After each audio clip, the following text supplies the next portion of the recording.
Call him Suzuki.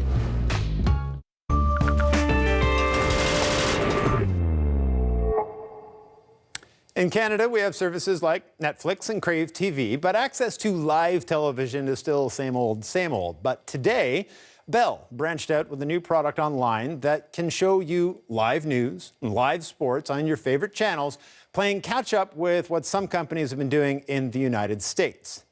Patrick O'Rourke is a senior editor with Mobile Syrup. It's great to have you back on the show. Aside from having a terrible name, Alt TV, what is this service? And more importantly, what is the audience it's going after? So on a very basic level, it's kind of like Netflix for live television in Canada. I mean, like you said, we've seen these services before in the States. There's Hulu offers live television. PlayStation offers a similar service through View.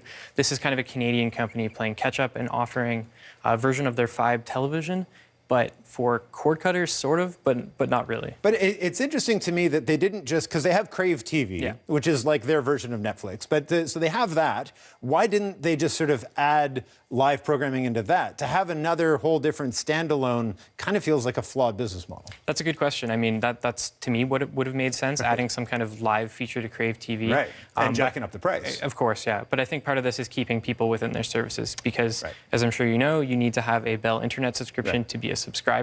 And that's one of the key things that someone like myself as a cord cutter makes me not as interested in the platform as I might have been otherwise. And just to sort of put a cap on what it is, it has the starter package of I think it's $15 a month, and then it goes up $52 for a good one, $78 for a better one, $115 for the best one. Those aren't that first opening one isn't. The rest of them aren't particularly competitive for that sort of cord cutting demographic that you're talking about. No, definitely. They get really expensive very quickly. I don't think there's enough customization in terms of what channels you can subscribe to. They still come in large packages to a certain extent, like traditional cable. But I mean, I do like the idea of a $14.95 offer to be able to watch live television. Some of those channels you can get over an HD antenna, but not all of them. And they come in much clearer. So there's that as well. I think it could be a more compelling offer, but it's just not quite there because of the connection with the internet services. It's interesting because this is happening in the United States, but the companies that are doing it in the United States are in such a different sort of regulatory environment and ownership environment that it's like Bell owns TSN, Rogers owns Sportsnet. So live sports in this country is owned by the distributor. We're never really going to be able to subscribe to MLB or NHL or get those regular sporting events on demand, the way it looks like we're heading in the United States. It's a totally different landscape here. I mean, like there's the content creation and also the pipelines, and carriers own both of those here, which creates a different dynamic. We're seeing some of that in the States, but not so much. So that's part of why those services are able to exist in the States and not here. The other thing that comes out of this is they're saying if you have your Bell Fibe and your cell phone with them, well then this won't count against your cap, which is kind of a direct violation of the entire principle of net neutrality, isn't it? So my understanding of it is that it will not count to your cap when you're on a Bell Fibe Wi-Fi connection in your home, but if you leave your home and you're using Bell Internet, it does count towards your cap. So then it doesn't violate the net neutrality. Is that a legit loophole? It's sort of like a loophole that they're working with.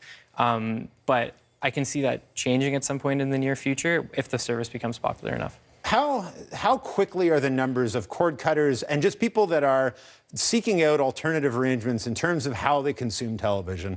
How quickly are those numbers moving against these companies? And to what extent will a product like this, is it a necessary bulwark against that? For someone like myself, I mean, I have lots of friends that don't have traditional cable. So I think that's part of the grab with this. They're trying to get younger people that maybe subscribe to Netflix, maybe Crave TV, maybe another smaller streaming service, but they miss the live television that they used to have a couple of years ago that they got rid of. And that's sort of them trying to grab that audience again. I'm not sure how popular cord cutting is. I think sometimes people kind of talk about it and pretend that it's much more popular than it is. I know a lot of people that still have traditional cable and have no interest in ever getting rid of it because they like the convenience factor of it. So I think it's increasing, but it's definitely probably not as popular as some people make it out to be. You know, I hear you say that. I have a home phone still, so I definitely fall into that. But I watch what's happening in the United States, and I watch the growth of Crave, of Netflix, of these kinds of services, and of sort of TV over the internet in general. Are we getting a better glimpse of what the future of television is going to be? It might not be immediate, but is this clearly the direction we're going in? Oh, I think that television is going to eventually always be delivered over the internet, IPTV. Rogers is preparing their own platform in 2018 that's based on Comcast infrastructure. That's right.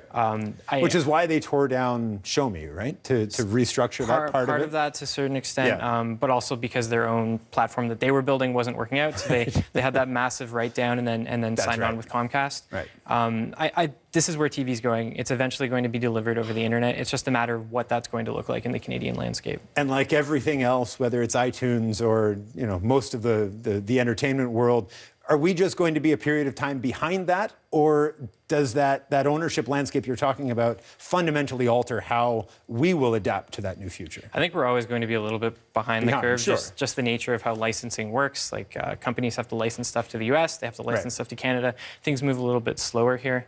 We're starting to see more international rights with Netflix content, especially with their originals. But that's the way the industry's moving, but it's a very slow-moving vehicle. Well, it's always fun to watch, and it's great to have you in. Thanks for this. Patrick O'Rourke is a senior editor.